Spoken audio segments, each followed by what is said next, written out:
went to Somalia in early 2012 to write about a Somali pirate gang jailed in Hamburg. I thought after the trial, it would be a prime time to write a book on a Somali pirate gang.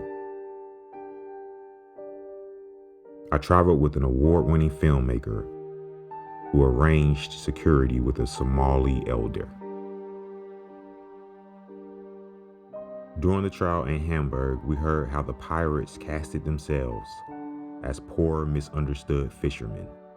The sentiment was prevalent within the old supply town we arrived in. I interviewed a Somali leader named Khalif. He explained how the Somali people were victims of white people's overfishing and illegal dumping. After days in Somalia, we were done with our work and beginning to wrap up. I had a few loose ends to tie up and told my travel partner he could head back. Normally we would not separate like this, but I thought with it being the end of the trip and us having no hiccups thus far, what would be the harm? On our way back to the hotel, we were surrounded by pirates pointing guns. They demanded our surrender as they fired guns in the air and approached. I was immediately pulled out of my vehicle, hit in the face, and thrown in the back of the pirates' vehicle. I was horrified as we traveled through small towns, while I was thinking about the burden I was about to become to my family. We arrived at a camp where there were other hostages being held.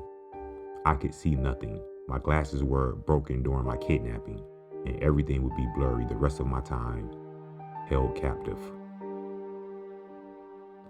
Upon arriving at the camp, I pleaded with my captors that they had made some type of mistake. I explained how I was just a reporter, that I had done nothing wrong, and that people would be looking for me. To my surprise, the pirates knew exactly who I was. They Googled me upon arriving at the hotel.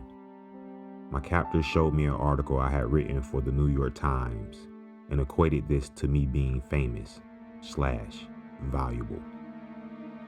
I had been researched.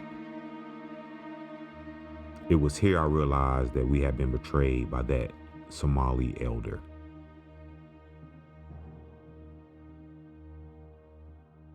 I was given bread, a bottle of water, and tuna.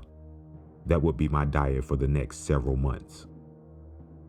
In 2 months, I lost 40 pounds. Over the next few months, I moved constantly. We would hear helicopters overhead, which spooked the guards. They believed it was American military looking for me, but no one ever came.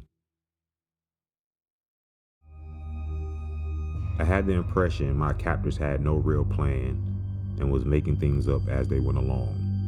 They had no clear plan on getting a ransom or giving me back.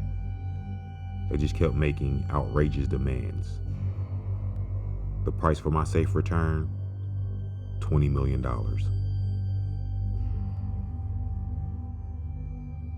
About a month into my capture, I was dragged in front of the pirate leader and his lieutenant. I was handed a phone, and on the other end was an American hostage negotiator. He asked if I was being tortured or anything like that. I replied no, although I was routinely beaten by one of the guards. The negotiator connected me to my mom in the States, and it was the best thing I'd heard in weeks. Ultimately, the phone conversation would turn out to be fruitless. The pirates wanted too much. Even the negotiator sounded taken aback by the $20 million ransom request. That night, I felt more hopeless than ever. I tried to imagine a scenario where armed forces would burst in and save the day, but knew it wasn't realistic under the circumstances. As time passed, the guards started to grow frustrated about the lack of progress with the ransom negotiations. They asked me why my country was unwilling to pay. I tried to inform them that $20 million was too much and that my family couldn't afford it and the United States wouldn't pay it.